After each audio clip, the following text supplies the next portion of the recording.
হজের দ্বিতীয় গুরুত্বপূর্ণ আমল হল ওয়াজিব আমল। হজের মৌলিক ওয়াজিব আমল 6টি। মক্কা শরীফে 2টি ওয়াজিব আমল, মিনায় 3টি ওয়াজিব আমল, মুজদালিফায় 1টি ওয়াজিব আমল। স্থান ওয়াজিব আদায়ের স্থান 3টি, ওয়াজিব হইল 6টি। মক্কা শরীফ যে 2টি ওয়াজিব, তার একটি হল সাফা মারওয়ার সাই, যার আলোচনা গতকাল শুরু হয়েছিল। আজকে বিস্তারিত আলোচনা আসবে ইনশাআল্লাহ। মক্কা শরীফের দ্বিতীয় ওয়াজিব আমল, হজের সমস্ত কাজ শেষ করার পরে মক্কা থেকে বিদায়ের পূর্বে শেষবারের মতো আল্লাহর ঘরের যে তাওয়াফ, এটাকে বিদায়ী তাওয়াফ বলে, তাওয়াফুল বিদা বলে। এই তাওয়াফটি ওয়াজিব। মক্কা শরীফের 2 ওয়াজিব শেষ। মিনার যে 3 ওয়াজিব, তার একটি হল শয়তানকে করে নিক্ষেপ করা, দ্বিতীয় ওয়াজিব কুরবানি করা, তৃতীয় ওয়াজিব মাথার চুল চাষা বা কাটা।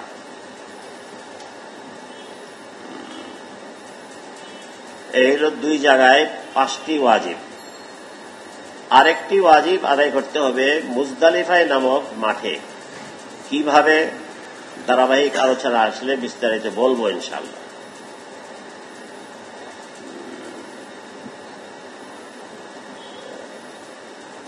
আজকে শুরুতে একটা কথা বলে দিই, স্মরণ রাখা উচিত সবারই। শুধু স্মরণরা বাসায় গিয়ে নোট করে ফেললে ভালো হবে। আল্লাহর ঘরের তাওয়াফ এটা এমন একটি ইবাদত, যে ইবাদতটি এখানেই আল্লাহর ঘরের পাশেই করা হবে। পৃথিবীর অন্য কোন স্থানে এই ইবাদতটি করা যায় না।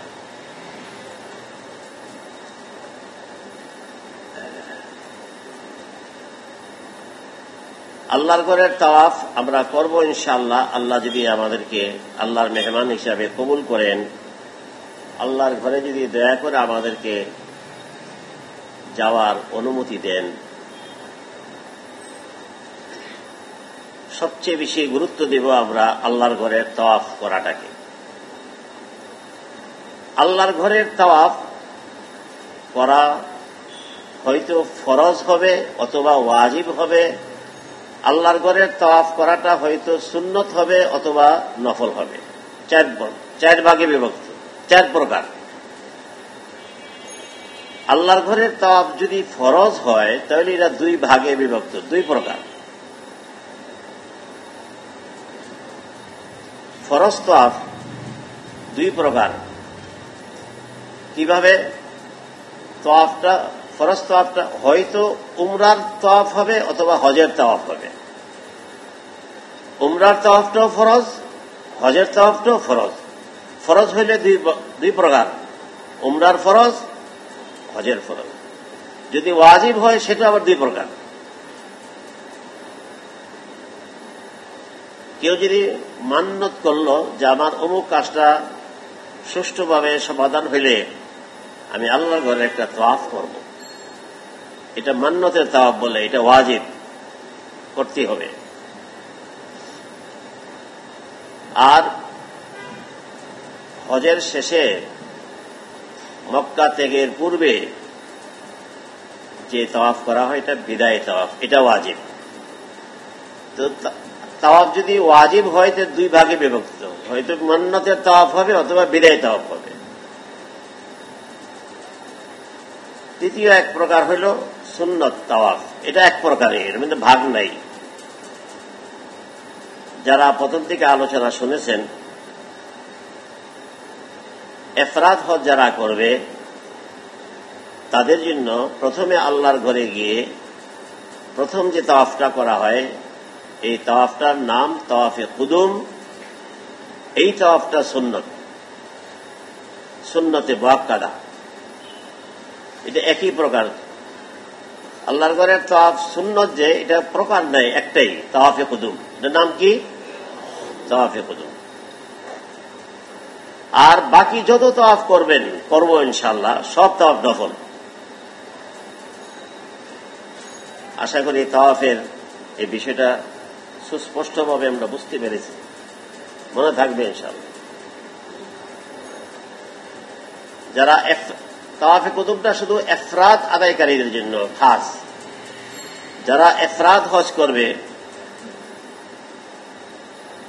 তারা প্রথমে যখন মক্কা কাবাগরের কাছে যাবে, কাবাগরে পৌঁছে কাবাগরের যে তাওয়াফটা করবে ইফরাদ হজ আদায়কারী, এই তাওয়াফটাকে তাওয়াফে কুদুম বলে। আর এই তাওয়াফটা হইল, তাওয়াফে কুদুমটা হইল সুন্নত, ফরজ না, ওয়াজিব না, সুন্নত। এই যে কথাটা বললাম আপনাদেরকে শেখাইলাম, এটা দরকার। এজন্য তাওয়াফ আরম্ভ করতে হয়, গতকাল আমরা শুনেছি, হাজরে আসওয়াদের সামনের থেকে বরাবর হয়ে। অন্য কোন জায়গার থেকে তাওয়াফ শুরু করলে এই তাওয়াফটা বাতিল হইবে।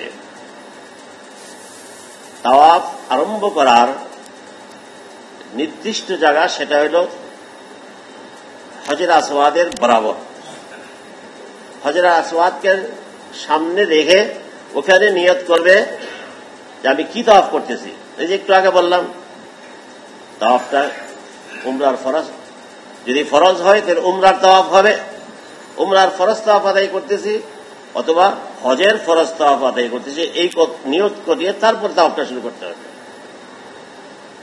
আর ইফরাদ হজ আদায়কারী প্রথম তাওয়াফ যখন করবে, হাজরে আসওয়াদের বরাবর হয়ে নিয়ত করবে আমি এখন তাওয়াফে কুদুম আরম্ভ করতেছি। হে আল্লাহ, আমি এখন তাওয়াফে কুদুম সুন্নত তাওয়াফ আদায় করতেছি। বিদায় তাওয়াফের সময় বলতে হবে, হে আল্লাহ, আমি এখন বিদায় তাওয়াফ, ওয়াজিব তাওয়াফ আদায় করতেছি, বিদায় তাওয়াফ। নিয়তটা কোন তাওয়াফ করতেছে নিয়ত করতে হবে। আমি এখন মাগরিবের 3 রাকাত ফরজ পড়তেছি, এই নিয়ত করতে হবে। একটু পরে আমি মাগরিবের 2 রাকাত সুন্নত আদায় করতেছি, এই নিয়তটা করতে হবে। সুন্নতের মধ্যে ফরজের নিয়ত করলে হবে না। আমি এখন 2 রাকাত নফল নামাজ নিয়ত করছি, আদায় করতেছি। তাওয়াফও আমি কোন তাওয়াফ করতেছি, তাওয়াফের শুরুতে নিয়তের মধ্যে এটাকে ঢুকাইতে হবে। আশা করি বুঝে আসছে ইনশাআল্লাহ। এভাবে বুঝেন, না বুঝলে দ্বিধাদ্বন্দ্ব থাকলে আমার কোনো কথায় আমাকে জিজ্ঞেস করে দেবেন। এমনকি মক্কা শরীফ গিয়েও আমাকে জিজ্ঞাসা করতে পারবেন। কিভাবে? আমি ঢাকায়, আপনার মক্কা শরীফে জিজ্ঞাসা করবেন কেন? শেষ দিন আমি একটা ছোট্ট বই দেব, এই বইয়ের মধ্যে আমার এখানকার মোবাইল নাম্বার আছে। অনেকে মক্কা মদিনার থেকে আমাকে ফোন করে, ওইখানে থেকে সিম নেবেন। সেই আপনি ঢাকা যদি আমাকে প্রশ্ন, বাংলাদেশে থাকা অবস্থা আমাকে যদি কোনো মাসআলা মাসাইল সংশয় দ্বিধাদ্বন্দ্ব লাগে, দ্বিধাদ্বন্দ্ব নিয়ে কোনোদিন কোনো আমল করবেন না, স্পষ্ট করবেন। আমাকে ফোন করবেন যদি আল্লাহ আমার হায়াতে বাঁচিয়ে রাখে। কিভাবে ফোন করবেন? 0088 দিয়ে এরপর আমার নাম্বারটা দিবেন। আমার নাম্বারটা আপনার ছোট বইয়ের মধ্যে থাকবে, বুঝতে পারছেন? 0088 এই কোড নাম্বারটা দিয়ে এরপর আমার নাম্বারটা টিপেন, আমার রিং বেজে উঠবে। আমাকে বলেন যদি আমি এই সমস্যায় পড়ছি, এই মাসলাটা একটু শুনবে, আমি আলহামদুলিল্লাহ দিব। আল্লাহর মেহমানরা যদি আমাকে এখান থেকে যাওয়ার পরেও, শুক্রবার তো পরশুদিন শেষ হয়ে যাবে, আমি বিভিন্ন জায়গায় প্রশিক্ষণ থাকবো ইনশাআল্লাহ। এখানেও যদি কোনো দেশে থাকা অবস্থায় যদি কোনো মাসালার মধ্যে সংশয় থাকে, আমাকে ফোন করবেন। আমার থিওরি, আমার দর্শন, আমার ফালসাফা হইল এই, আল্লাহর কোনো মেহমান যদি আমাকে হজের মাসআলা স্পষ্টভাবে জানার জন্য বারবার যদি আমাকে বিরক্ত করে, আমি খুশি হই। কেন? আল্লাহর মেহমানদের বিরক্তি আমি পাবো কোথায়? মারা গেলে তো পাবো না। আল্লাহর মেহমানদের বিরক্তিটাও আমার কাছে মূল্যবান জিনিস। এত ফেসিলিটি দেওয়ার পরেও, স্বাধীনতা দেওয়ার পরেও যদি আপনারা সংশয় এবং দ্বিধাদ্বন্দ্বের মধ্যে থাকে আমল করেন, তাহলে আমি দুঃখ পাবো, কষ্ট হবে আমার। বুঝে আসছে?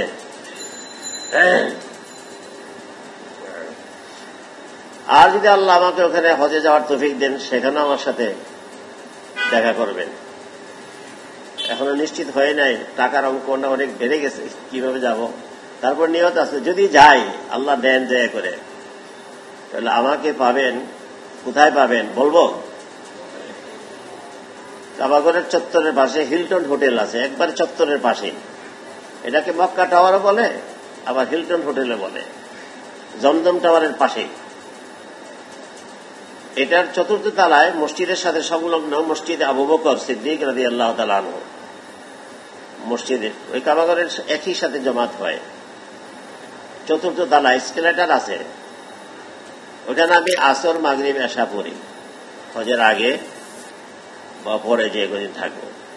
কোনো মাসআলার দরকার হইলে আমার সাথে ওখানে দেখা করবেন, দেখা করে আমাকে বলবেন, ইনশাআল্লাহ মাসআলার সমস্যার সমাধান দিয়ে দিব ইনশাআল্লাহ। তারপরেও সংশয় রেখে কোন আমল করবেন না। সাফা পাহাড়ের কাছে নিয়ে পৌঁছেছিলাম,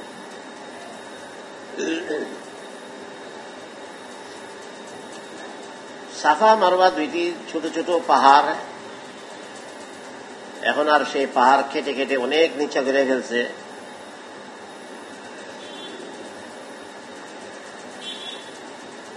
সাফা মারওয়ার সাই করার আগে, সাইটা ওয়াজিব, উমরার দুইটা ফরজ আদায় হয়ে গেছে, বাকি দুইটা ওয়াজিব রয়ে গেছে। সাইটা করার আগে সাফা মারওয়া, সাফাতে পৌঁছার সময় চিন্তার জগতে অনেক পিছনে চলে যাবেন। এই সাফা মারওয়া হযরত সাইয়্যিদনা ইসমাঈল আলাইহিস সালামের আম্মার সাফা মারওয়া,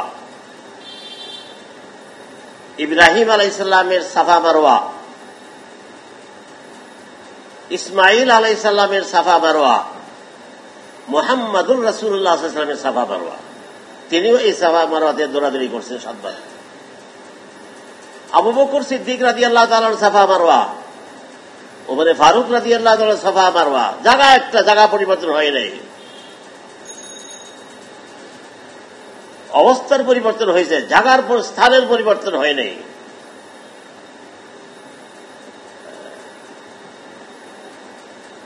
একটু পিছনের ইতিহাসের নিজেকে পিছনে নিয়ে যাবেন, নিয়ে তারপরে সাই শুরু করবেন।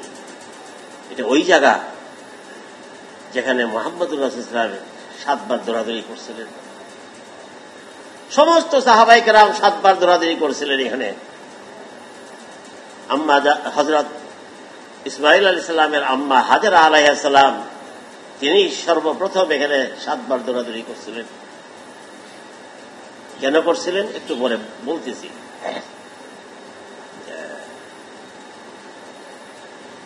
হযরত আব্দুল কাদের জিলানী রাহমাতুল্লাহ আলাইহি, খাজা মুঈনুদ্দিন চিশতি রাহমাতুল্লাহ আলাইহি, জুনায়েদ বাগদাদী রাহমাতুল্লাহ আলাইহি, যত ওলি বুজুর্গ কুতুব পৃথিবীতে গেছেন সবাই এই জায়গায় এই সাফা মারওয়া দৌড়াদৌড়ি করছেন। আল্লাহ আমাকেও তুমি এখানে আনছো, আমি তো সাধারণ মানুষ। এই নেক অনুভূতি নিয়ে তারপরে সাফা মারওয়া সাই করবেন। সবাই করতেছে, আমিও করি, এরকম হালকা মনোভাব নিয়ে না।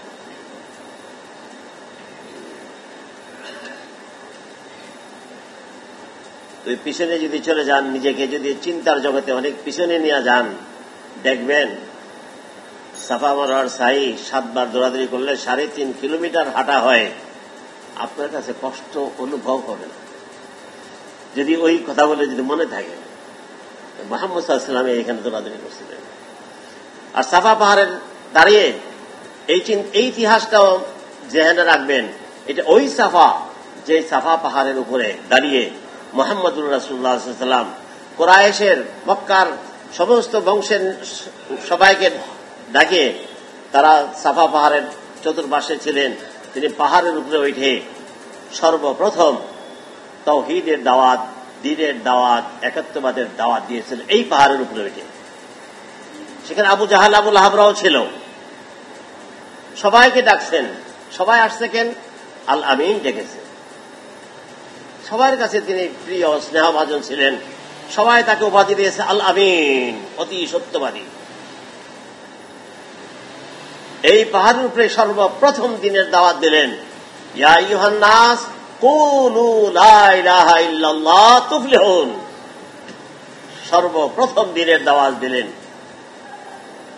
সবাইরে জমায়েত করে বললেন, ইয়া আইয়ুহান নাস, হে লোক সকল শোনো, কুলু তোমরা বলো অন্তর থেকে, লা ইলাহা ইল্লাল্লাহ, নাই কোনো মাবুদ আল্লাহ ছাড়া। তুফলিহুন, যদি এটা বলো তো সবাই তোমাদের জীবন সার্থক হবে, চিরশান্তি ঠিকানা জান্নাতি হয়ে যাবে তোমরা। বলার সাথে সাথে আবু জাহেল, আবু লাহাব, মারকারা জলে তেলে বেগুনে ফুসে উঠল। বলে কি যে বাপদাদার ধর্ম নষ্ট করতেছে, 360টা দেবতার পূজা করি, তারপরেও আমরা হিমশিম খাইতেছি, শান্তি পাইতেছি না। আর হে কয় কি লা ইলাহা ইল্লাল্লাহ, মাত্র একজন মাবুদ, এত মাবুদের পূজা করে আসতেছি, বাপদাদারা করছে, এটি সর্বনাশ করতেছে। আবু লাহাব তো এই মজলিস থেকে, সাফা পাহাড়ের এই মজলিস থেকে কাপড় জাগতে জাগতে তিরস্কারের সাথে, আলী হাদা দাওয়াতানা ইয়া মুহাম্মদ, মুহাম্মদ তোমাকে আমরা ভালো জানতাম, এই জন্য তুমি আমাদের কেটে গেছো, বাপদাদার ধর্ম সব নষ্ট করতেছে।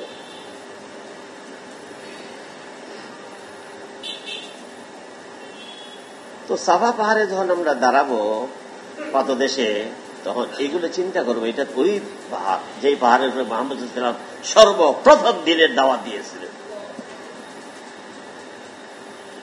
এই ইতিহাসগুলো মনে রাখলে না, সাফা মারার এমনি কষ্ট, দৌড়াদৌড়ি 7 বার 3.5 কিলোমিটার হাঁটা, কিন্তু এইগুলি আসলে আর তখন কষ্ট অনুভব হয় না।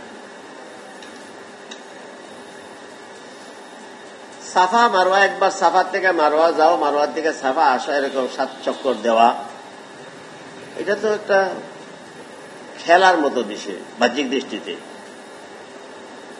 ক্রিকেটটা খেলে না, এখান থেকে এখানে যায়, এখান থেকে এখানে। এটাকে আল্লাহ ইবাদত বানাই দিয়েছেন। আবার যারা উমরা বা হজ করবে তাদের জন্য আল্লাহ ওয়াজিব করে দিয়েছেন, আয়াত নাযিল করে, ইন্নাস সাফা ওয়াল মারওয়াতা মিন শাআইরিল্লাহ। আল্লাহ ঘোষণা করতেছেন, সাফা এবং মারওয়া দুইটা ছোট ছোট পাহাড়, এটা ছোট মনে করো না, মিন শাআইরিল্লাহ, আল্লাহর নিদর্শন, আল্লাহর প্রেম ভালোবাসার নিদর্শন সমূহের একটি নিদর্শন সাফা মারওয়া। কাজেই ফামান হাজ্জাল বাইতা, যে কেহ বাইতুল্লাহর হজ করবে, আবি আতামারা অথবা উমরা করবে, ফালা জুনাহা আলাইহি আইয়াতাওফা বিহিমা, তাদের জন্য ওয়াজিব করে দিলাম তোমরা সাফা মারওয়া সাই করবে, দৌড়াদৌড়ি করবে 7 বার। এই কারণে উমরা করলেও কি করতে হয়, এই ওয়াজিবটা আদায় করতে হয়, হজেরও।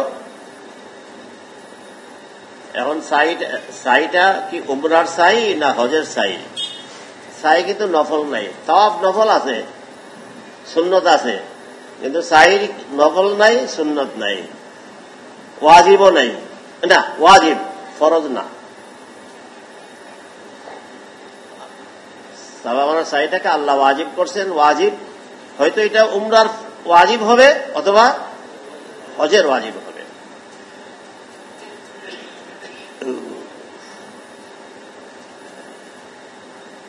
এই দৌড়াদৌড়িটাকে আল্লাহ ওয়াজিব করে দিলেন, সিল মেরে দিলেন, রেস্ট্রিক্ট করে দিলেন, কিয়ামত পর্যন্ত চলতেছে, চলবে দৌড়াদৌড়ি। এর গোড়ার ইতিহাসটা সংক্ষেপে বলি, পুরাটা বললে খুব ভালো লাগতো, সামনে অগ্রসর হইতে পারবো না, এই জন্য সংক্ষেপে বলি। আজ থেকে 6-7 হাজার বছর পূর্বে ইব্রাহিম আলাইহিস সালামকে কোন একটা ঘটনার পরিপ্রেক্ষিতে, তিনি তখন সিরিয়া, ফিলিস্তিন ওই এলাকায় ছিলেন, আল্লাহ বললেন, পিছনে লম্বা একটা ঘটনা আছে, আপনার স্ত্রী হাজেরা আলাইহিস সালাম এবং তার কুলের শিশু, দুধের শিশু ইসমাইলকে অমুক জায়গায় রেখে আসেন, মানে কাবাগরের পাশে রেখে আসেন। আল্লাহ ঠিকানা বলে দিলেন, রেখে আসেন বলছেন আল্লাহ, জানাই দিলেন ওহীর মাধ্যমে, রেখে আসেন তাদেরকে। তখন মক্কা নগরী জনমানব শূন্য, এখানে কোনো মানুষের বসবাস ছিল না, আবাদি ছিল না। কিভাবে কত কষ্ট করে আসতে সময় আসলেন, শিশু দুধের শিশুকে কোলে নিয়ে এসে এই কাবাঘরের পাশে রেখে দিলেন, রেখে চলে যাচ্ছেন উনি, বুঝায়ও যান নাই। কেন আল্লাহ যে আমার বুঝাইতে বলেন নাই, বলছে রেখে আসো বলছেন। ইব্রাহিম আলাইহিস সালাম পৃথিবীতে এক ব্যক্তি, আল্লাহর হুকুম 100-তে 100 কাটা কাটা আদায় করছে, নিজের কোনো বুষ্ট যুক্তি টুক্তি যোগ করেন নেই। আমার আল্লাহ বলছে রেখে আসো। শুধু এক পোটলা খেজুর আর খাদ্য হিসেবে, আর এক চামড়ার মশকে একটু পানি যদি 1 লিটার হবে, বাস এই সম্বল দিয়ে তিনি চল। ঘর নাই, বাড়ি নাই, মানুষ নাই, চতুর্দিক দিয়ে পাহাড়, মাঝখানে একটা উপত্যকা, নিচা ওয়াদি বলে আরবিতে, বাংলায় বলে উপত্যকা। এই নিচা জায়গার মধ্যে আল্লাহর ঘর। এইখানে রেখে তিনি তাদেরকে, শিশু বাচ্চা সহ তার মাকে রেখে তিনি চলে আসতেছেন। আসার সময় হাজরা আলাইহিস সালাম ওনার যাওয়ার গতিতে বুঝছেন যে চলে যাচ্ছেন, ডাকতেছেন, আপনি চলে যাচ্ছেন, একেবারে চলে যাচ্ছেন? 3 বার ডাকার বলার বললেন হ্যাঁ, মাথা নেড়ে বলছেন যে হ্যাঁ। তবে কি এইভাবেই আমাদেরকে জনমানব সৈন্য কৃষির অনুপযোগী স্থানে রেখে যেতে, এটা কি আল্লাহর ইশারা, আল্লাহর হুকুমে রেখে যাচ্ছেন? হাজরা আলাইহিস সালাম জিজ্ঞেস করছেন। তখন মাথা নেড়ে বলেন যে হ্যাঁ, আল্লাহর হুকুমে তোমাদেরকে রেখে যাচ্ছে। তখন এই মহিলা বলেন কি, ইযান লা ইউযায়্যুনা। এই মহিলার এই জবাবটা স্বর্ণের অক্ষরে লেখা, যদি সারা পৃথিবীর মহিলা পুরুষ সবাই যদি স্বর্ণের অক্ষরে লেখা রাখে, তবে এই কথাটার হক আদায় হবে না। তিনি তখন বলেন কি, ইযান লা ইউযায়্যুনা, যদি আল্লাহর হুকুমেই রেখে যাচ্ছেন, আল্লাহ আমাদেরকে ধ্বংস করবেন না। আল্লাহই আমাদের তাওয়াক্কুল কাকে বলে? ভরসা। জি না, এটা কোরআনে নেই, ইতিহাসে, আরবি ইতিহাসে আছে। মর্মটা শুধু মনে রাখলে, দুধের শিশু এখানে রেখে যাচ্ছেন, মানুষ নাই, ঘর নাই, বাড়ি নাই। ওনার মনে কিন্তু কষ্ট আছে, থাকলেও কি ওনার কথা, আমার আল্লাহ বলছে রেখে দিতে, আর কোনো কথা নেই।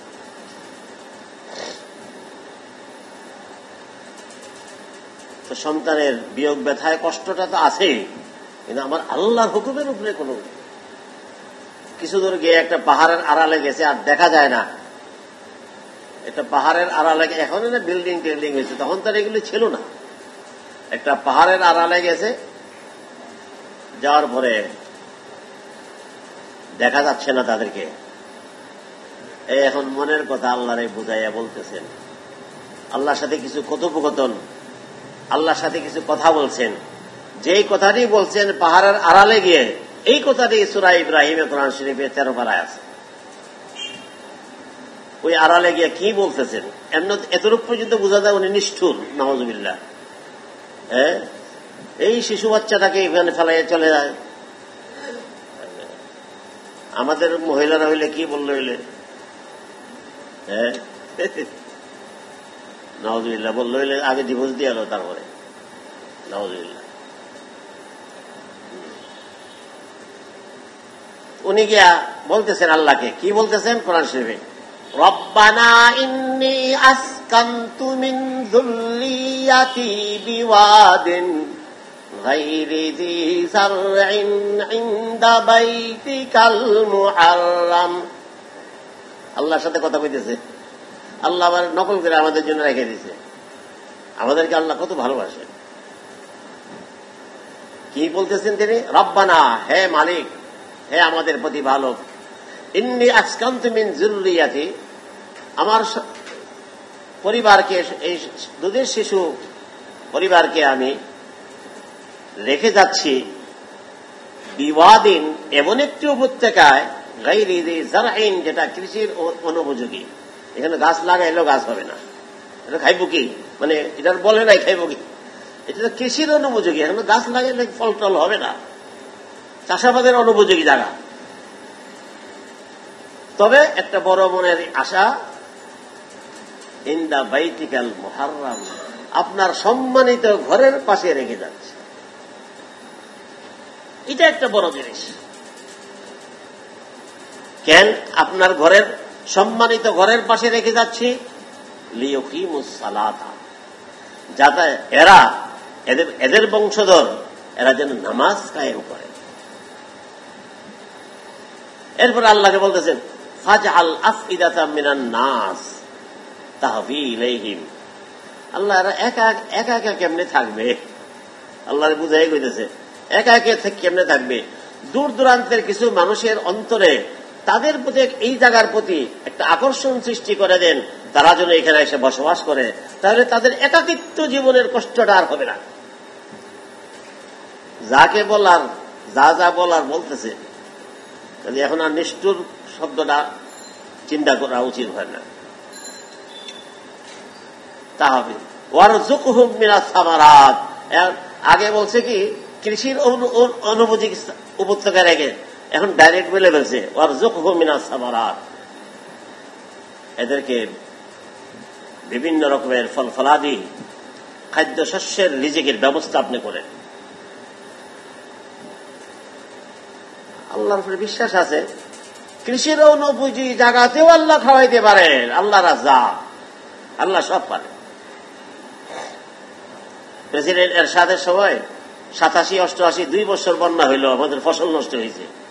এই পচা দামাক দিয়ে চিন্তা করলে গ্রামে, প্রত্যেকটা গ্রামে গ্রামে বন্যার পরে হাজার হাজার লোক প্রতিদিন মারা যাওয়ার কথা, একটা লোকও মারে নাই। 2 বছর ফসল ইয়া হয়ে গেছে। বাংলাদেশের কথা বলছি, 87-88 কই মরে নাই তো। ওয়ারযুকহুম মিনাস সামারাত, বিভিন্ন রকমের ফল ফলাদি শস্য রিজিকের ব্যবস্থা তাদের করেন। আল্লাহকে বলছে, আল্লাহ পারবেন।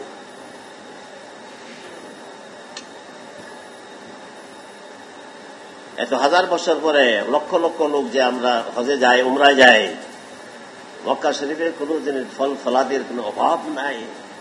পৃথিবীর উন্নত মানের যত জিনিস আছে সব এখানে পাওয়া যায়।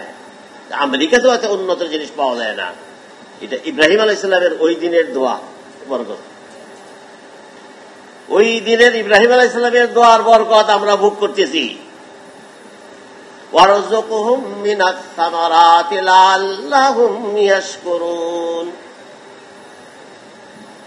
একই ছিল ইব্রাহিমের, ফলের ব্যবস্থা আল্লাহ করবে, খাওয়ার রিজিকের ব্যবস্থা। আপনার দেওয়ার রিজিক ভোগ করে লাআল্লাহুম ইয়াশকুরুন, যেন আপনার শুকর আদায় করে।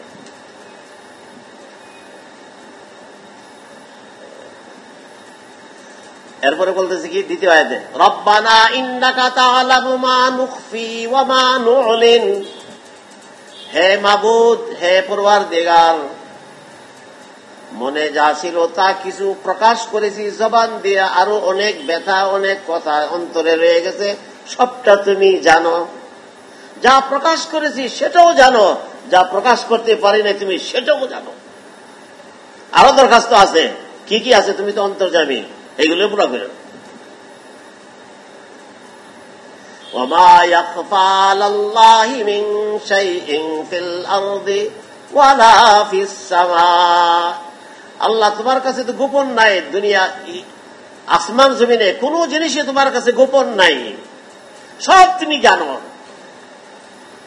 আমি ইব্রাহিমের অন্তরে আরো কি কি ব্যথা আছে, আবেদন নিবেদন আছে, আপত্তি আছে, তুমি জানো, সেগুলো পুরো করে দেবে। তারপরে কান্নাকাটা এখান থেকে আল্লাহর কাছে, যার কাছে বলার, যা বলার চলে গেছেন।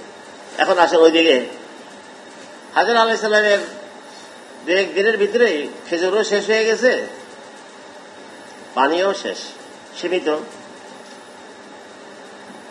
এখন হাজর আলাইহিস সালাম নিজেও খাইতে পারে না, মা না খাইলে মার স্তনে দুধ আসে না, শিশু বাচ্চাকে দুধ খাওয়াইব, মা তো খিদা, যা ছিল তো সব শেষ। এখন মার দুধ নাই, মা ক্ষুধার্ত, শিশুকে কি খাওয়াবে? শিশু খিদায় কাঁদতেছে ইসমাঈল আলাইহিস সালাম।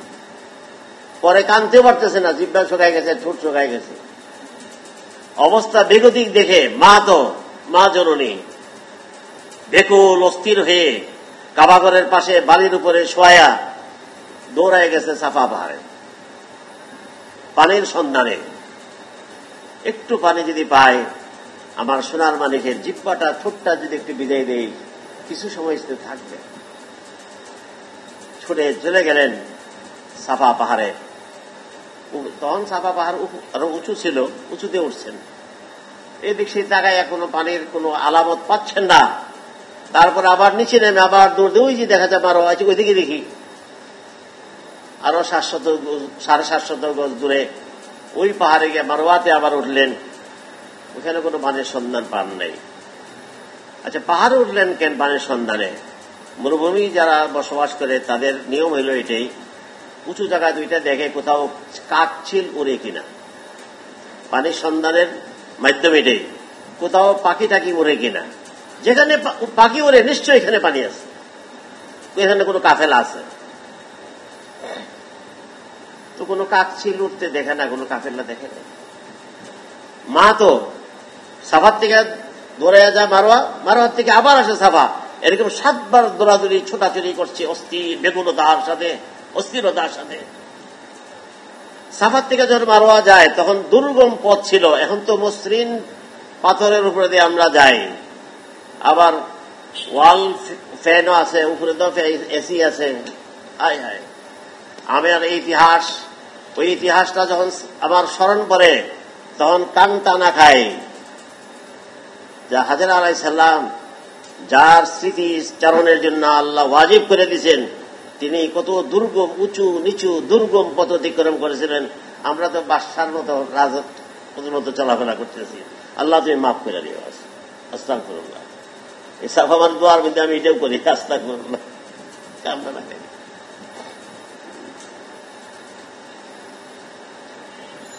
তিনি যখন সাফার থেকে মারওয়া যাইতেন তখন বাম দিকে ফিরে ফিরে তাকাইতেন। তখন শিশুকে দেখা যাইত, শিশুটা নড়াচড়া করতেছে, সোনার মালিক নাকি মারা গেছে, স্থির হয়ে বেরো দিয়েছে। একটু পরে পরে তাকাইতেন, একটু পরে পরে তাকাইতেন। এখনো আল্লাহর ওলি বুজুর্গ যারা, হাফিজ হুজুর রহমতুল্লাহ আলাইহিকে দেখেছি, তিনি এখন তো ওয়াল টু ওয়াল কারণে দেখা যায় না, কাবা ঘরই দেখা যায় না, কিন্তু হাজরা আলাইহিস সালামের স্মৃতিচারণের জন্য হাফিজ হুজুরকে দেখেছি সাফার থেকে বারবার এদিকে তাকায়। হাজরা আলাইহিস সালাম তাকাইতেন, বাস এটা হাজরা আলাইহিস সালামের সুন্নত। এটার নাম হল স্মৃতিচারণ।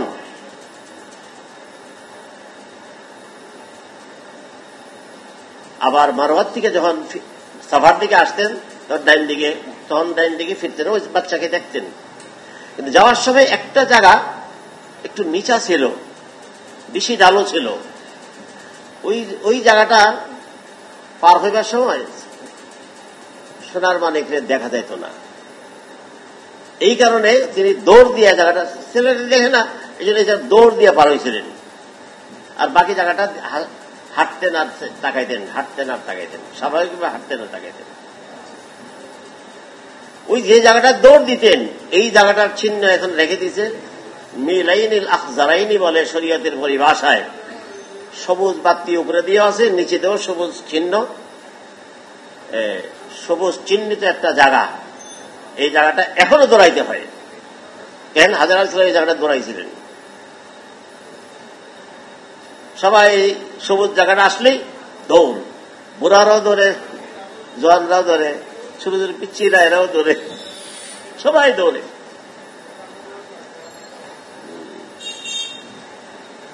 মুহাম্মদ রাসূলুল্লাহ সাল্লাল্লাহু আলাইহি ওয়াসাল্লাম তিনিও দৌড়াইছেন এই জায়গাটায়। ওই কথা মনে করে হাজরা আলাইহিস সালাম এই জায়গাটা দৌড়াই পার হয়েছিলেন। সব সাহাবায়ে কেরাম এই জায়গাটা দৌড়াই পার হয়েছিলেন। হাফিজ হুজুর 80 বছরের বুড়ারাও দেখে এই জায়গাটা দৌড়াইছে। কিন্তু শরীয়তে বলছে মহিলারা এই জায়গাটা দৌড়াবে না, পুরুষরা দৌড়াবে। এই জায়গাটা মহিলারা দৌড়ান অনুমতি শরীয়তে দেয় নাই, তারা স্বাভাবিকভাবে হাঁটবে। পুরুষরা যাবার সময় একটা দৌড় দিবে ওই জায়গাটা, আবার আসবার সময় একটা দৌড় দিবে। এটা হলো মাসালা। মহিলারা দৌড়াবে না, তখন বুদ্ধিবীরা দৌড় দিবে না, আর কি পাগলের মধ্যে দৌড় দেন না। দৌড় দেওয়া আস্তে আস্তে দিবেন যাতে সে হারায় না যায়, পাশেই থাকবে। বুঝতে পারছেন? এই ঘটনাটা শুনলেন তো? মহিলারা দৌড়াবে না, পুরুষরা দৌড়াবে। বহু বছর আগে একবার মালিবাগ মাদ্রাসার পূর্ব পাশের এক বাসায় মহিলাদের প্রশিক্ষণ দিতাম হজের। বহু বছর আগের কথা। 4 বছর আগে হাজেরা আলাইহিস সালাম যে কষ্ট করে দৌড়াইছিলেন সেদিন 7 বার, কিয়ামত পর্যন্ত যত মহিলা পৃথিবীতে আসবে সকল মহিলাদের পক্ষ থেকে তিনি একাই দৌড়াইছিলেন। কাজে এখন আর মহিলাদের আর দৌড়াইতে হবে না। সেদিন কোন পুরুষ দৌড়ায় নাই, এই জন্য পুরুষ কিয়ামত পর্যন্ত তোমরা এই জায়গাতে এখন দৌড়াইবে না, তোমাদের দৌড়াইয়ের বন্ধ নেই। বুঝা আসছে?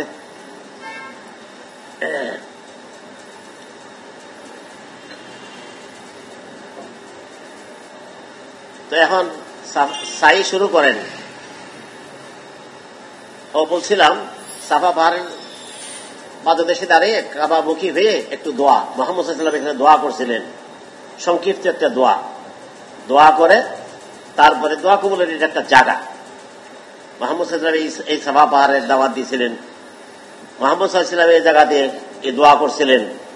কাজে আমরাও এখানে একটু নকল করব, মুহাম্মদ সাল্লাল্লাহু আলাইহি ওয়াসাল্লামের উম্মত তো আমরা, তার নকল করব। আল্লাহ রাসূল কোরআন শরীফে বলে দিয়েছেন সূরা নিসার মধ্যে, মাইয়ুতির রাসূল, যে কেউ রাসূলের নকল করবে, অনুসরণ করবে, ফাকাদ আতা আল্লাহ, সেজন্য আমি আল্লাহকে আমার অনুসরণ করব।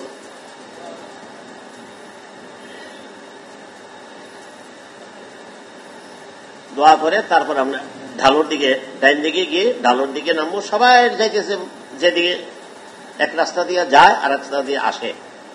যারা যাচ্ছে ডাইন দিকে আমরা সেদিকে নামবো। নামার সময় কথা বলবো, আবদাউ বিমা বাদা আল্লাহু তাআলা ইন্না সাফা ওয়াল মারওয়াতা মিন শাআইরিল্লাহ, এটা বলবো আর নিচে দিকে নামবো। আল্লাহ তাআলা যেখান থেকে শুরু করছেন আমিও সেখান থেকে শুরু করলাম। চাই আল্লাহ সাফা মারওয়ার কথা যে সাফার থেকে আয়াতটা শুরু করছেন, ইন্না সাফা ওয়াল মারওয়াতা, এই আয়াতটা আল্লাহ শুরু করছেন সাফা দিয়া, আমিও শুরু করতেছি সাফা দিয়ে, এই অর্থ। এই জন্য বাংলাতে বলবেন, আমার আল্লাহ যেখান থেকে শুরু করছেন চাই, আমিও এখান থেকেই চাই শুরু করলাম। ইন্না সাফা ওয়াল মারওয়াতা মিন শাআইরিল্লাহ বলতে বলতে নিচে নামবেন। এখানেও মাসলা একই, তাওয়াফের মতোই। সাফার থেকে মারওয়া যাবেন, মারওয়ার থেকে সাফা আসবেন। এই আসা যাওয়ার ভিতরে নির্দিষ্ট কোনো দোয়া নেই। যা যা দোয়া আপনার আছে জানা, এগুলি পড়তে থাকেন। পুঁজি শেষ হয়ে গেলে বাংলায় নিজের কথা বলেন, আল্লাহ আমাদের সাফা মারার দৌড়াদৌড়ি ছোটাছুটিটাকে তুমি কবুল করো, যেভাবে কবুল করেছিলা হাজেরা আলাইহিস সালামের দৌড়াদৌড়ি ছোটাছুটিটাকে যেমন কবুল করেছিলা, আমরা তো তার একটু নকল করতেছি, আমাদের দৌড়াদৌড়ি ছোটাছুটিটাকে তুমি কবুল করো। আমাদের আম্মা আব্বাকে আল্লাহ তুমি কবুল করো। আমাদের আম্মা আব্বা আমাদেরকে লালন পালন করতে গিয়ে আম্মা আব্বা যে কষ্ট করেছে, আল্লাহ তার কষ্টের বিনিময়ে আমার আম্মা আব্বাকে দিয়ে দিও। উপযুক্ত বিনিময় তোমার শান মোতাবেক আমার আম্মা আব্বাকে দিয়ে দিও। এগুলো মনের থেকে বানায় বানায় কথা বলবেন, বিশেষ কোনো দোয়া নাই। বুঝা আসছে? আর এটা তো কালকে বলছিলাম, এই ভুলটা হবে না আশা করি। সাফার থেকে মারওয়া গেলেন 1 চক্কর, মারওয়া থেকে আবার ফিরে আসলেন 2 চক্কর। এইভাবে স্টার্ট হবে সাইটা সাফার থেকে, আর শেষ হবে কোথায় গিয়ে? মারওয়াতে। ও ইতিহাসটা একটু রয়ে গেল। হাজেরা আলাইহিস সালাম মারওয়াতে গিয়া 7ম বার পানির কোন আলামত চিহ্ন পান নাই। এখন কলিজার টুকরা সন্তানের দিকে যাচ্ছেন, এই 5-6 মিনিটের রাস্তা। তখন ওই তার একটু দুর্গম পথ ছিল, উঁচু নিচু ছিল, 10-12 মিনিট হয়তো 15 মিনিট লাগবে। আল্লাহ তো বাসির, সব দেখেন, এবং হাজেরা আলাইহিস সালামের মনের অস্থিরতাও তিনি দেখতেছেন সব। হযরত জিবরাইল আমিনকে বললেন, আল্লাহর রহমতের দরিয়ায় যেন ঢেউ আসলো, ঝড় আসলো। আল্লাহ বলেন, আমাদের ভাষায় বলতেছে কি, আর সহ্য করা যাচ্ছে না, এটা আমাদের ভাষায় বললাম। জিবরিল, তুমি যাও, মারওয়াত থেকে হাজেরা তার কলিজার টুকরা সন্তানের দিকে যাচ্ছে, সন্তানের কাছে পৌঁছার আগে তুমি চলে যাও, তোমার তো 600 ডানা আছে। জিবরাইলের পাখা কয়টা? এটা বুখারী শরীফে আছে, 600 ডানা। আর আমরা যে বাহনে যাব জিদ্দায়, এটা মাত্র 4টা। তারপরেও তার ঠেলাগত প্রতি মিনিটে 35-37 কিলোমিটার চলে যায়। আর জিবরাইলের পাখা কয়টা? তার গতি যে কেমন! আল্লাহ পাঠাই দিলে, যাও,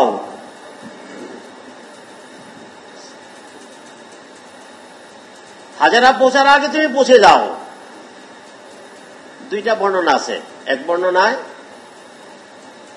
শিশু ইসমাইল আলাইহিস সালামের পা গোড়ালে দিয়ে যে ছোট বাচ্চারা এরকম করে না, ওখানে এই গোড়ালের মধ্যে ওই আল্লাহর হুকুমে মাটি ভেদ করে পানি।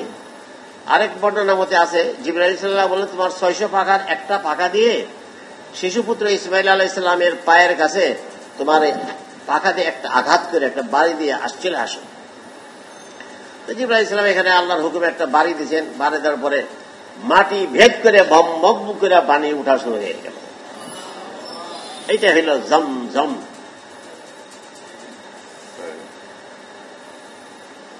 এত কষ্টের পরে তারপরে আল্লাহ জমজম দিয়ে দিলেন। কষ্টটা কঠিন, আর পুরস্কারটাও এরকম, কিয়ামত পর্যন্ত জমজম থাকবে। জমজমের ইতিহাসও শুনলেন, সাফা মারার কথাও শুনলেন। তারপর আরো ঘটনা আছে, এগুলি বললে তো আজান দিয়ে দিবে একটু পরে। ইয়ামান থেকে একটা কাফেলা, কোথাও বাণিজ্য কাফেলা কোথায় যাচ্ছিল, দূরের দিকে দেখে যে কাকচিল উঠতেছে। এখানে এসে দেখে একটা মহিলা আর একটা শিশু বাচ্চা, পানি উঠতেছে আর পানি। হাজেরা আলাইহিস সালাম তো আর পানির ভবিষ্যৎ জানেন না, উনি বালু দিয়ে পাটটার বাইন্দা আটকে রাখতেছে। এই পানি যে কিয়ামত পর্যন্ত উঠতেই থাকবে, উনি তো এই ইতিহাস ভবিষ্যৎ জানেন না।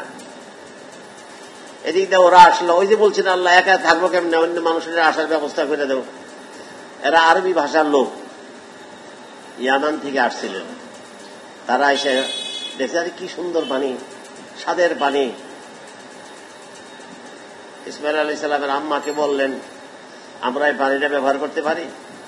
পারেন, আপনারা এখানে থাকেন, ব্যবহার করেন, বাকি এটার মালিকানা আমার থাকবে। বহুত কষ্ট করার পর আল্লাহ এটা আমাকে দান করছেন। ঠিক আছে, আপনার মালিকানা থাকে, আমরা ব্যবহার করতে চলে। দেখ, লম্বা ইতিহাস। এরা এখান থেকে ঘর সংসার করতেছে, বাড়ি হইল, ইয়ে হইল, অনেক কিছু হইল। এখানে আর সামনে যাচ্ছে পারছি না। সাফা মারা 7 চক্করের পরে এক ওয়াজিব আদায় হয়ে গেল। এরপরে বাসায় আসেন। পুরুষরা বাসার আশেপাশে সেলুন আছে, সেলুনে বসে মাথাটা চেঁচে ফেলেন। দ্বিতীয় ওয়াজিব, যেই মাথা চাচলেন, উমরার এহরাম থেকে আপনি মুক্ত হয়ে গেলেন। এখন গোসল করে, মাথা কামান শেষ, উমরা শেষ, গোসল করে ঐচ্ছিক লেবাস পরে বাকি দিনগুলো কাটান। মহিলারা কি করবে? সাফা মারার সাইর পরে বাসায় গিয়ে মহিলাদের রুমে ঢুকে মাথার চুল ঝুটি ছেড়ে দিয়ে চুলগুলা ধরে সামনে এনে কেচি দিয়ে চুলের আঘাত থেকে একটু চুল কেটে ফেলবে। বস, তার ওয়াজিব আদায় হয়ে গেল। একটা তামাত্তু হজ আদায় যারা করবে তাদের একটা পার্ট শেষ হইল, এটা হজের একটা পার্ট। এখন স্বাভাবিকভাবে জীবনযাপন করবে, 5 ওয়াক্ত নামাজ পড়বে মসজিদের হারামে এসে, আর সুযোগ পাইলে একটু তাওয়াফ করবে, সুযোগ পাইলে একটু নফল তাওয়াফ করবে, বাস এই কাজ। আর যেহেতু এই মক্কা নগরীতে যেখানে যান সেখানে মাহাবাতে ওয়াহি নাজিল হওয়ার জায়গা এটা। কোন সময় এখানে ওয়াহি নাজিল হয়েছে, কোন সময় এখানে ওয়াহি নাজিল হয়েছে। কোরআন নাজিলের ওয়াহি নাজিলের জায়গা এটা, এলাকা Mecca Medina, Mina, Muzdalifah, Arafah, সবটি মাহাবাতে ওয়াহি নাজিল হওয়ার স্থান এটা। এখানে মসজিদে কোরআন শরীফ তেলাওয়াত করেন, কোরআন নাজিলের জায়গায় এটা, আর তাওয়াফ করেন। বাস এইভাবে দিনগুলা কাটাবেন, অতিবাহিত করবেন। আর গণবেন 7 জিলহজ কবে আসবে। যখনই 7 জিলহজ আসবে আপনারা আবার হাত পায়ের নখ কেটে হজের এহরাম বাঁধার পূর্ব প্রস্তুতি যা বলেছিলাম সেগুলি করেন। পরে 7 তারিখ দিনের বেলাও কি করতে পারেন, এহরাম বাঁধতে পারেন, অথবা সময় কমায় আনতে চাইলে এশার নামাজের পরে রাত্রে 11টা-12টার সময় এশার নামাজ পড়ে এসে তারপরে কিছু খানা খেয়ে ওযু করেন।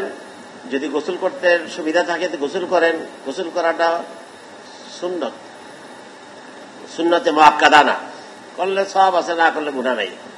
ওযু করে, শুধু ওযু করেও এহরামের লেবাসটা পরেন, হজের এহরাম বানবার প্রস্তুতি নিচ্ছেন। এটা দিনের বেলাও করতে পারেন, রাত্রেও করতে পারেন, এটা ইচ্ছা।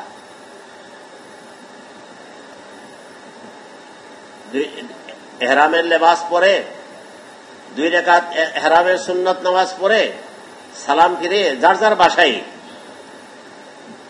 নিয়ত করেন, হে আল্লাহ আমি হজের এহরাম বাঁধতে। এখন আর উমরার কথা ভুলেও আনবেন না, উমরার কাজ শেষ। হে আল্লাহ আমি হজের এহরাম বাঁধতেছি, হজের যাবতীয় কাজ আমার জন্য সহজ করে দিন, আমার হজটা আপনি আমার পক্ষ থেকে কবুল করুন। এরপর লাব্বাইক আল্লাহুম্মা লাব্বাইক, লাব্বাইক লা শারীকা লাক লাব্বাইক, ইন্নাল হামদা ওয়ান নি'মাতা লাক ওয়াল মুলক লা শারীকা লাক। বাস তালবিয়া পড়ছেন, হজের এহরাম বাঁধা হয়ে গেল। 3 ফরজের 1 ফরজ আদায় হয়ে গেল। মহিলারা কি করবেন? মহিলারাও ওইরকম করবেন, গোসল করে নেবেন দিনেই, তারপর চুল টুল শুকানো থাকলে এশার নামাজ পড়ে, এশারের পরে একটু বিশ্রাম নিয়ে এহরাম বেঁধে ফেলুন। 2 রাকাত এহরামের সুন্নত নামাজ পড়ে কুলিয়া কুল হুয়াল্লাহ দিয়ে সালাম ফিরিয়ে মহিলারাও আত্তাহিয়াতুর সূরাতে বসে বসে নিয়ত করেন, হে আল্লাহ আমি হজের এহরাম বাঁধতেছি, হজের যাবতীয় কাজ আমার জন্য সহজ করে দিন, এই হজটা আমার পক্ষ থেকে কবুল করুন। এই নিয়তটা করেই বলবেন লাব্বাইক আল্লাহুম্মা লাব্বাইক, লাব্বাইক লা শারীকা লাক লাব্বাইক, ইন্নাল হামদা ওয়ান নি'মাতা লাক ওয়াল মুলক লা শারীকা লাক। আপনার হজের এহরাম বাঁধা হয়ে গেল।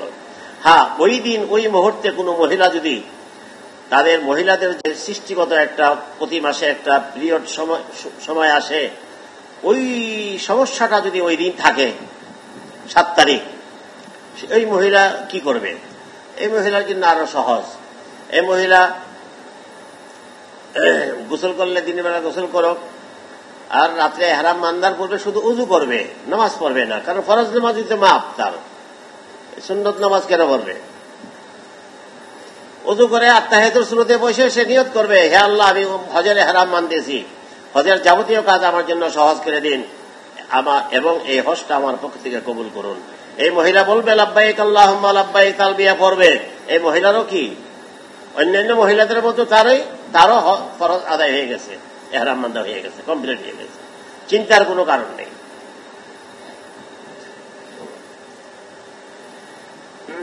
এরপর শুয়ে থাকবেন, শেষ রাতে 3টা-4টার সময় ডাকাডাকি শুরু হবে, মিনা মিনা মিনা মিনা মিনা। 4-5 দিনের সামানপত্র নিয়ে রওনা দেন, আগে প্রস্তুতি রাখেন। এখানে একটা কথা বলি, কথাটা যদি মনে থাকে আর কাজে লাগাইতে পারেন, কি উপকার হবে এখন বলতে পারবো না, বুঝাইতে পারবো না।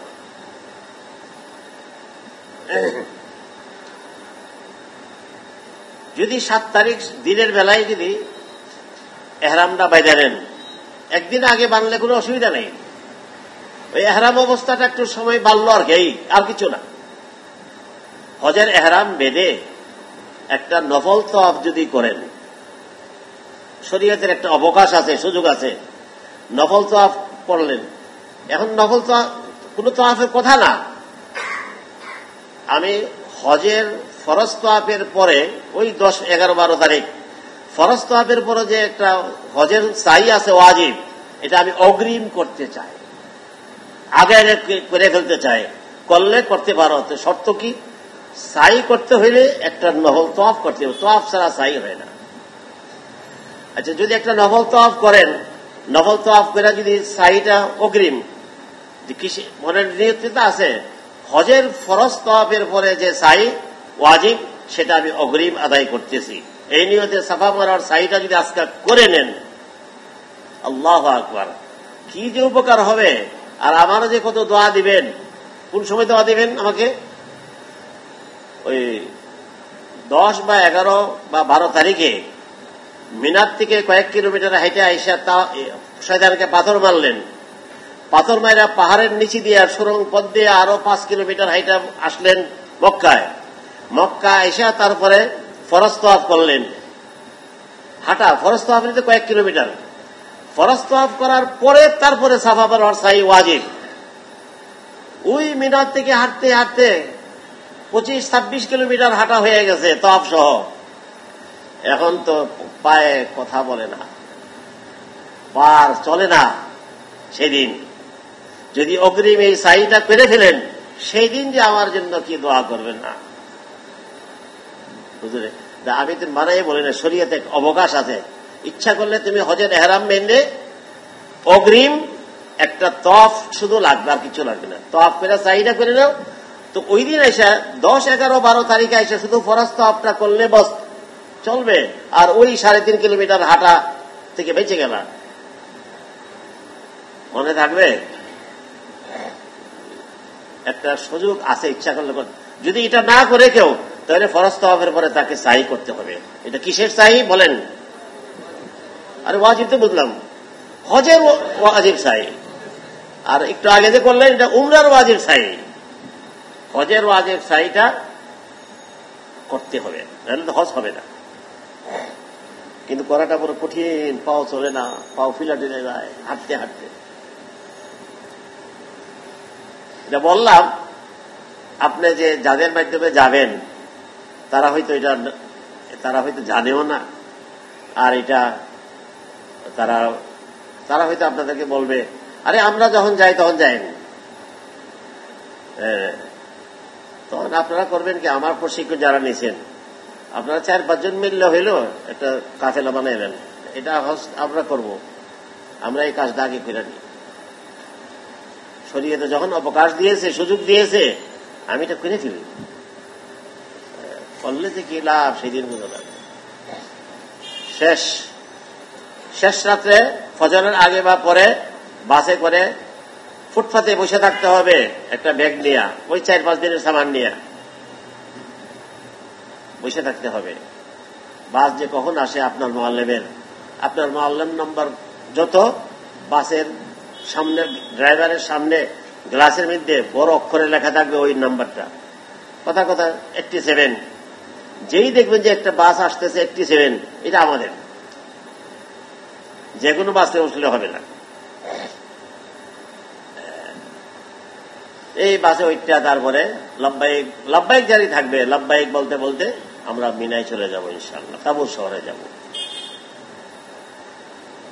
না বইলেও পারি না, সময় নাই, কি করব, কি নিবেন এই 5-4 দিন, এটার একটা লিস্টই বলে দিই। বড় ব্যাগ ট্যাগ ভুলেও নেবেন না, সব রেখে দেবেন। আমি কি করি এটা শুনলে আমি কি করি, আমার তো মাশাআল্লাহ আলহামদুলিল্লাহ দীর্ঘদিনের অভিজ্ঞতা। কাপড়ের ব্যাগ যদি থাকে দেশের দিকে নিয়ে যায়, একটু বড় 4-5 কেজি আটে এরকম হইল, আর না হইলে এটারও আমার চিন্তা নাই। বড় বড় মোটা পলিথিন 2টা ডবল করি, কইরা এটার ভিতরে এক সেট এহরামের, এক সেট তো পড়ছি, আর এক সেট এই ব্যাগটা ঢুকাবো। মানে এমন একটা ব্যাগ যেটা হারায় গেলে অনেক কোনো কষ্ট লাগবে না, হালকা ধরনের। যদি হারায় যায় ঘটনা করবে। এক সেট এহরাম, একটা গামছা, মিসওয়াক সবে রাখবেন। এহরাম অবস্থায় মিসওয়াকই করবেন, পেস্ট ব্যবহার করেন না।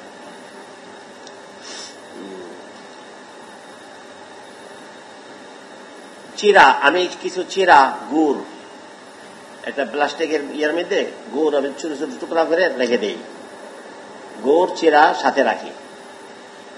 আর যতটুকু ক্যারি করতে পারেন কিছু আপেল টাপেল কিনেন মক্কা শরীফ থেকে, আপেল কমলা। এই বোঝাটা তো থাকবে না, এটা পথে পথে শেষ হয়ে দেবে। যাবার সময় তো বাসেই যাবেন। আর কি করবেন, 2-3 এই বোতল আছে না, দেন না বোতল, তো এটা 1 লিটার না, আধা লিটার।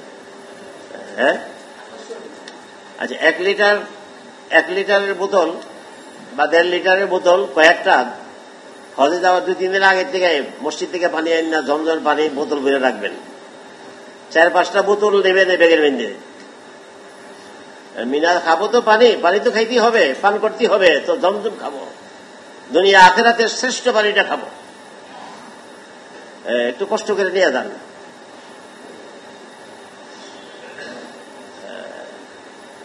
জরুরি ওষুধপত্র থাকলে সাথে নিয়ে যান। আর 200-300 রিয়াল আগের থেকে ভাঙিয়ে রাখবেন। ভাঙতি রিয়াল বেল্টের পকেটে থাকবে, বেল্টের মধ্যে 2টা পকেট থাকে, কিছু ভাঙতি রিয়াল, বাকি টাকাগুলো বাসায় রেখে দেবেন। এই ভিড়ের মধ্যে বেশি টাকা নেবেন না, 200-300 রিয়াল ভাঙতি এখানে পকেটে রাখবেন, কাজে লাগতে পারে। আর নিয়তটা যদি এরকম করেন, আমার কাজে না লাগলো, আল্লাহর যে কোনো একজন মেহমানের কাজে লাগলে আমি ধন্য। আল্লাহ তো নিয়তের কারণে আল্লাহ খুশি হয়ে যাবেন।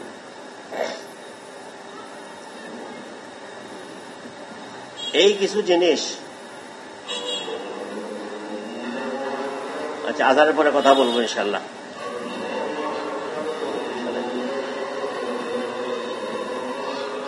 আল্লাহু আকবার, আল্লাহু আকবার, আল্লাহু আকবার।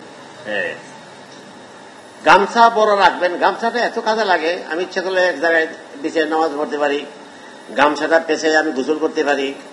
হ্যাঁ, রোদ্রের মধ্যে, রৌদ্রে যে দুপুরবেলা কি রৌদ্র বলে এখানে বাংলাদেশের সবাই বুঝবে না, মানে রৌদ্রের মধ্যে যাচ্ছি উজু করতে, এই গামছাটা মাথা ছাতার কাজ দিয়ে উড়াইয়া, গামছাটা যে কত কাজে লাগে। হ্যাঁ, আর এক সেট, একটা জামা, একটা গেঞ্জি বা লঙ্গি পায়জামা নেবেন। কারণ যদি আপনি 10 তারিখ বড় শয়তানকে পাথর মেরে কোরবানি করে যদি মাথা চেঁচে ফেলেন, মাথা চেঁচে তো আপনার এহরাম তো কেউ ময়লা টেলা হয়ে যাবেই। আপনার যদি মনে হয় যে আমি লেবাস পরবো, পরে আমি অন্যান্য কাজ করব, এই জন্য কেউ মিনাতে গোসল করে বড় কোরবানি করার পরে মাথা চেঁচে গোসল করে ফেলে। অনেকে গোসল করুক বা না করুক, ইচ্ছা করলে এখন তুমি সেলাইযুক্ত কাপড় পরতে পারো। এই জন্য 1 সেট। মহিলাদেরকে বলছি আপনারা 2 সেট 3 সেট নেন না। মহিলারা একটু কোথাও যেতে হলে একটু বেশি বেশি নেয়, কিন্তু ক্যারি করতে হবে কার, অন্য, এটা নিজের করতে হবে, এটা বুঝে না। বেশি কিছু নেবেন না, 1 সেট পরে যাবেন, এটা এহরাম। আর 1 সেট সাথে রাখবেন। যদি খোদা না খাস্তা মিনা, মুজদালিফা, আরাফা যদি নষ্ট হয়ে গেল, অপবিত্র হয়ে গেল, এটা যেন আপনি পরিবর্তন করতে পারেন। আর আপনাদেরকে বললাম যে পুরুষরা 1 সেট এহরামের লেবাস নিয়ে যাবেন। বেশিরভাগ লোকের করে কি, যে এহরামটা পড়ছে এটা পরে মিনায় গেল, পরের দিন আরাফে গেল, আরাফে গিয়ে অনেকে কেউ গোসল করে, কেউ করে না, উযু করে। ওই কিছু ময়লা হয়েছে যে এটা পরিবর্তে নতুনটা পরে অকবে আরামের সময়, ভালো, অসুবিধা নেই।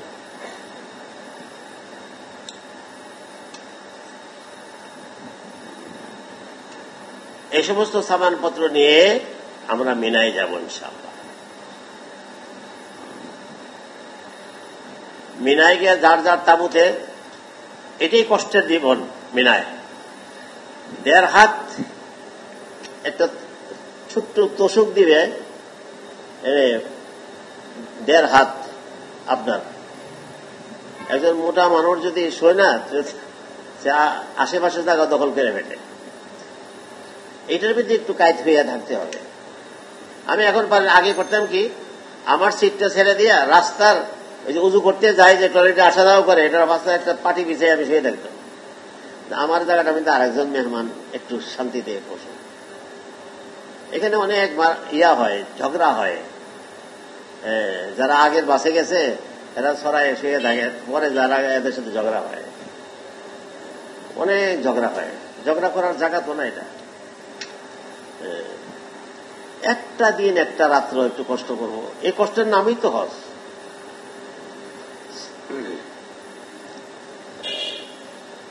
এমনি শৈলে তো জায়গা হবে না, কাইত হয়ে শোবেন। বড় কষ্টের জীবন। 5 ওয়াক্ত নামাজ হবে তাবুতে, 5 ওয়াক্ত নামাজ পড়ব, তালবিয়া পড়ব, বস এই। এখন 9 জিলহজ ভোরবেলা, মানে পরের দিন ভোরে ফজরের আগের থেকেই শুরু করে বাসে আরাফা নেওয়ার জন্য আরাফা আরাফা আরাফা ডাকতে থাকে। আপনাদের বাস আশেপাশে, তাঁবুর আশেপাশে দাঁড়িয়ে আছে, এই উঠতেছে আর যেতেছে। নবীজি সাল্লাল্লাহু আলাইহি ওয়াসাল্লাম আরাফা মিনার থেকেও গেছেন ফজরের নামাজের পরে, সূর্য ওঠার পরে। তাদের বাহন তো উট ছিল আর পায়ে হেঁটে ছিল, এছাড়া আর কিছু ছিল না। আমরা তো এখন বাসে যাই, তো বাসে আপনার মুআল্লিমের লোকেরা যদি তাড়াহুড়া করে বাধ্য হয়ে আগে যাইতে হয়, যাবেন কি করা। কেউ কেউ ফজর নামাজ গিয়ে পড়ে আরাফার মাঠে, আসলে ফজর পড়ার কথা মিনাতে। যেখানে পড়েন, মিনায় পড়েন আর আরাফায় যান, ফজরের নামাজের সালাম ফিরানোর পরেই নতুন একটা আমল ওয়াজিব শুরু হবে সবার জন্য। আল্লাহু আকবার, আল্লাহু আকবার, লা ইলাহা ইল্লাল্লাহ, আল্লাহু আকবার, আল্লাহু আকবার, ওয়ালিল্লাহিল হামদ। এরপরে 3 বার লব্বাইক আল্লাহুম্মা লব্বাইক, লব্বাইক লা শারীকা লাক লব্বাইক, ইন্নাল হামদা ওয়ান নি'মাতা লাক ওয়াল মুলকু লা শারীকা লাক। 3 বার এই আমলটা চলতে থাকবে। কবে পর্যন্ত বলেন তো? 9 জিলহজ ফজর থেকে নিয়ে 13 জিলহজ আসর পর্যন্ত। যেখানে থাকেন ফরজ নামাজের সালাম ফিরানোর পরে একা পড়েন আর জামাতে পড়েন, ওয়াজিব সারা পৃথিবীর, শুধু আল্লাহর মেহমানদের না, সারা পৃথিবীর ইমানদারদের জন্য এই তাকবীরে তাশরিক ওয়াজিব। আল্লাহু আকবার, আল্লাহু আকবার, লা ইলাহা ইল্লাল্লাহ, আল্লাহু আকবার, আল্লাহু আকবার, ওয়ালিল্লাহিল হামদ। এটার এত গুরুত্ব কেন? ইতিহাসটা বললে অনেক সময় লাগবে, পারছি না বলতে। এটা কোত্থেকে আসলো? কথা তো কতই থাকে। যাই হোক, যেভাবে হোক 9 তারিখ আরাফার মাঠে যাব। আরাফার মাঠে মিনার তাবু আর আরাফার তাবুর মধ্যে একটু পার্থক্য আছে। আপনার যে মুআল্লিম, এই মুআল্লিমের আন্ডারে টিন দিয়ে বেড়া দেওয়া একটা এরিয়া আছে, কয়েক শত শত তাবু, একটা গেট আছে, গেট দিয়ে ঢুকবো। আরাফার মাঠে আপনারা 10-12 জন, 15-20 জন আপন আপন যারা, যে কোনো একটা চয়েস করতে পারেন, একটা তাবুতে ঢুকতে পারেন। কিন্তু মিনাতে যে কোনো তাবুতে ঢুকতে পারবেন না।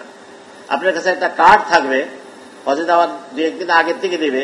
এই কার্ডে লেখা আছে কত নম্বর তাবু, রুট কত নম্বর, ওই তাবুতে ঢুকতে হবে। আরেকটা তাবুতে, যে কোনো তাবুতে ঢুকলে আপনাকে পরে বের হইতে হবে। কিন্তু আরাফার ময়দানে আপনার মুআল্লিমের আন্ডারে শত শত তাবু, যে কোনো একটা ঢুকে দেন। এই ডুববার সময় যদি আমার কথা মনে থাকে, যে টয়লেটের আশেপাশে একটা তাবু গ্রহণ করার চেষ্টা করেন। এই জন্য তাবু তো সব একরকম। বুড়া মানুষ যারা, তারা টয়লেটে গিয়া আইসা তাবু পায় না, তার তো সব একরকম, হারিয়ে যায়। যদি টয়লেটটা যদি কাছে থাকে তাহলে হারানটা কম হয়। যে কোনো একটা তাবুতে ঢুকবেন, সকালবেলা যদি গিয়া পৌঁছেন ফজরের আগে বা পরে 7টা-8টার সময়, কোনো আমল নাই, তালবিয়া পড়া ছাড়া আর কোনো আমল নাই। এখন আসেন, ওকুফে আরাফা, 9 জিলহজ আরাফার মাঠে অবস্থান করা যে হজের মৌলিক 3 ফরজের 2য় ফরজ। শুধু তাই নয়, হজের মৌলিক 3 ফরজের সবচাইতে গুরুত্বপূর্ণ ফরজ হল ওকুফে আরাফা, 9 জিলহজ। কেন? 2 শব্দের একটা হাদিস, আল্লাহ রাসূল বলেছেন আল হাজ্জু আরাফা। ছোট্ট 2টা শব্দের একটা হাদিস, আল হাজ্জু আরাফা, হজ হইল আরাফার উপস্থিতি।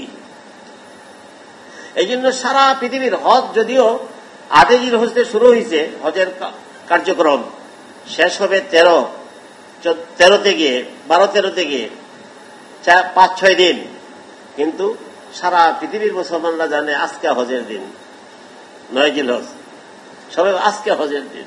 আল্লাহ রাসূল বলছেন আল হাজ্জু আরাফা, হজ হইল আরাফার উপস্থিতি। এটা হলো সবচেয়ে গুরুত্বপূর্ণ রুকুন হজের।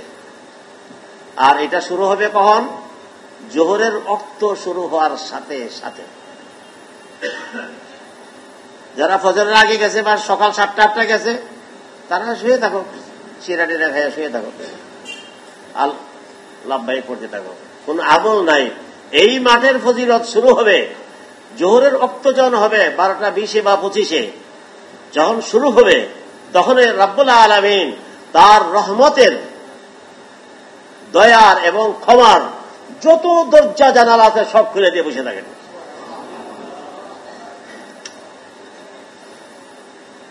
কখন থেকে? সূর্য ঢলার সাথে সাথে, জোহরের ওয়াক্ত থেকে নিয়ে। এখন মাসআলা বলি আপনাদেরকে, মূল মাসলাটা। ওকুফে আরাফা, আরাফার মাঠে অবস্থান করা 2 প্রকার। অবস্থান করা কয় প্রকার? এক অবস্থান হল ফরজ, যেটা হজের 3 ফরজের 1 ফরজ। আর এক অবস্থান হল ওয়াজিব। মাসআলা 2টা। অবস্থানটা আরাফার মাঠে, মাঠ একটাই, এই মাঠে অবস্থান করা 2 প্রকার, 2 ভাগে বিভক্ত। একটা অবস্থান হইল ফরজ আর একটা হইল ওয়াজিব। ফরজটা আগে বুঝে নেই।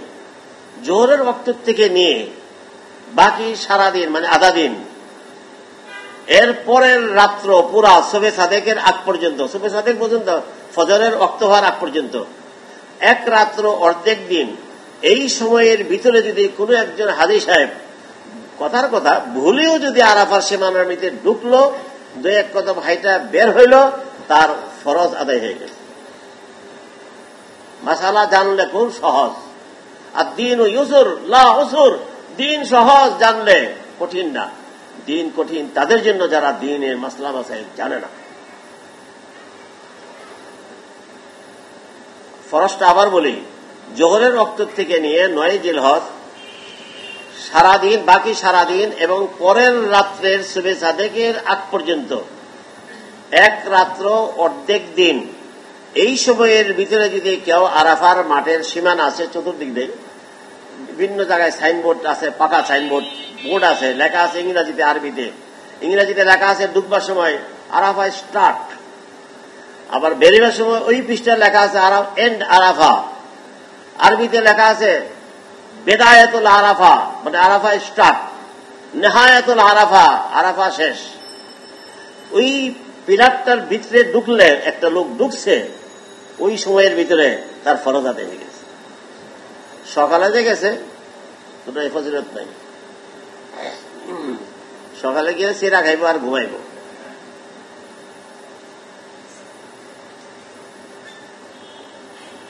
আলহামদুলিল্লাহ, আমরা আরাফার মাঠে যদি জোহরের নামাজের রক্ত জোহরটার নামাজ পড়ে ফেলি তো কি হইল জানেন?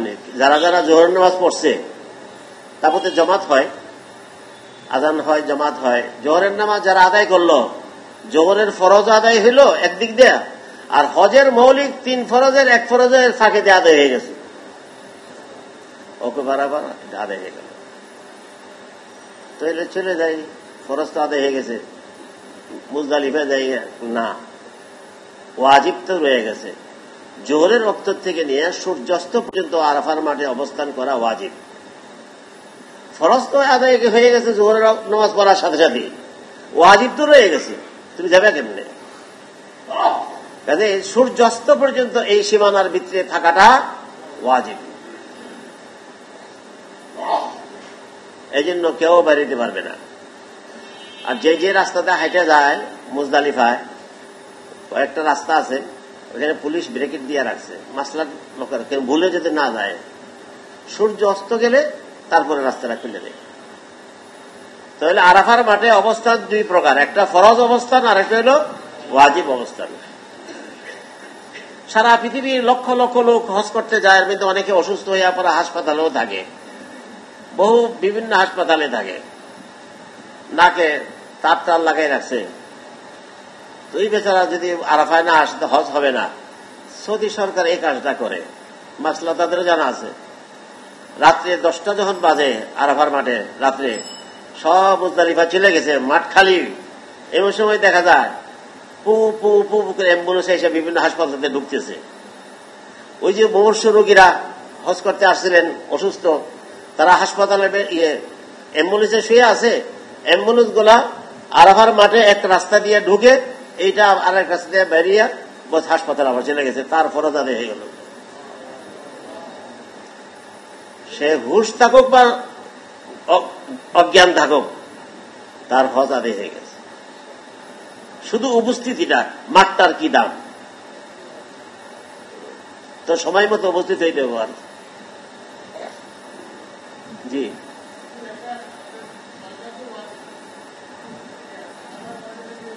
এটা শাখাগত ওয়াজিব, যে এটা মৌলিক ওয়াজিব না। পানি নেই। তো আরাফার মাঠের আমল হইল 1 নম্বর, এই 4-5 ঘন্টা অতিবাহিত করব আমরা শুধু রোনাজারি, কান্নাকাটি, তওবা ইস্তেগফার। এটা হল 1 নম্বর আমল আরাফার মাঠে। কান্নাকাটি, যে যত বেশি চোখের পানি ফেলে আসতে পারবে তার হজটা তত বেশি দামি হবে, ওজনী হবে আল্লাহর কাছে। আমাদের প্রিয় নবী মুহাম্মদ সাল্লাল্লাহু আলাইহি ওয়াসাল্লাম বিদায় হজের সময় আরাফার মাঠে, ওই মাঠ কিন্তু একটাই, ওইটাই তারিখও একটা, 9 জিলহজ। 1,500 বছর পূর্বে, আমরা 1,500 বছর পরে, নবীজি সাল্লাল্লাহু আলাইহি সাল্লাম জোহরের পরে,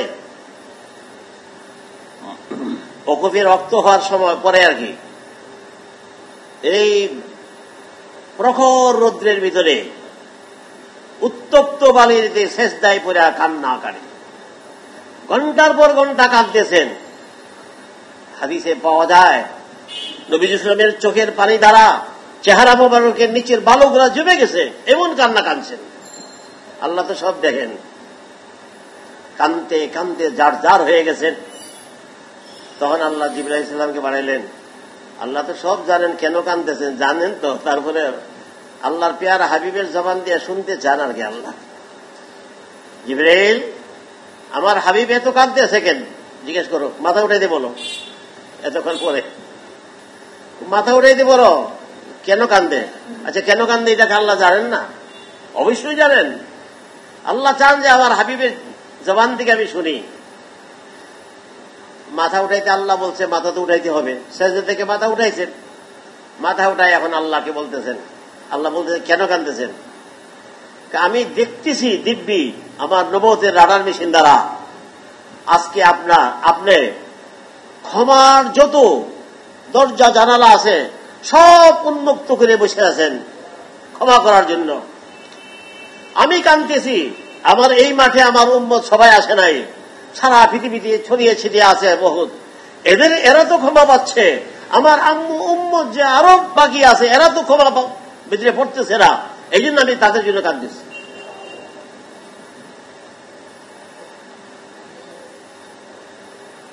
তখন আল্লাহ রাব্বুল আলামিন সান্ত্বনা দিলেন, এই বলে, যান, আপনার মনের কষ্ট দূর করে দিলাম, আপনার উম্মতকে ক্ষমা করে দিলাম, তবে আপনার উম্মতের মধ্যে যারা জালেম এরা বাদে সবাই মাফ করে দিয়েছে।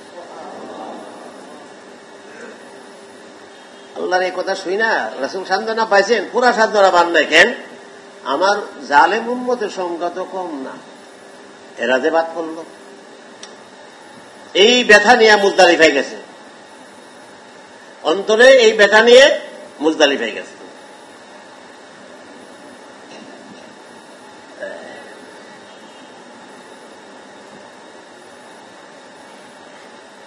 তো এর দ্বারা বোঝা যায় এই আরাফার মাঠে শুধু কান্নাকাটির জায়গা। এটা 1,500 বছর পূর্বে নবীজি সাল্লাল্লাহু আলাইহি ওয়াসাল্লামের এক প্রিয় উম্মতকে আমি দেখেছি, অর্থাৎ হযরত হাফিজি হুজুর, বাংলাদেশের একজন আল্লাহর শ্রেষ্ঠ ওলি হাফিজি হুজুর রাহমাতুল্লাহ আলাইহি, আমার উস্তাদ, ওনার কাছে আমি পড়েছি। হুজুরকে দেখেছি 1,500 বছর পরে, তিনিও জোহরের পরে উন্নত পাতলা একটা রুমাল হুজুরের সবসময় মাথায় রাখেন, কাঁধে রাখতেন, রুমালটা বিছাইয়া এই উত্তপ্ত বালির মধ্যে তিনি পড়ে কান্না শুরু করছেন আরাফার মাঠে, জার হয়ে কাঁদতেছেন। হুজুরের সাথে হুজুরের ভক্ত আরো কিছু লোক, তারাও সেজদায় গেছিলেন। কেউ 5 মিনিট পরে উঠে গেছে, কেউ 10 মিনিট পরে উঠে গেছে। হুজুর প্রায় 40-45 মিনিট পর্যন্ত দাঁড় হয়ে কাঁদছেন। আরেকটা লোকরে দেখছি কাঁদতে, এমন কাঁদছে, সবাই কান্দে।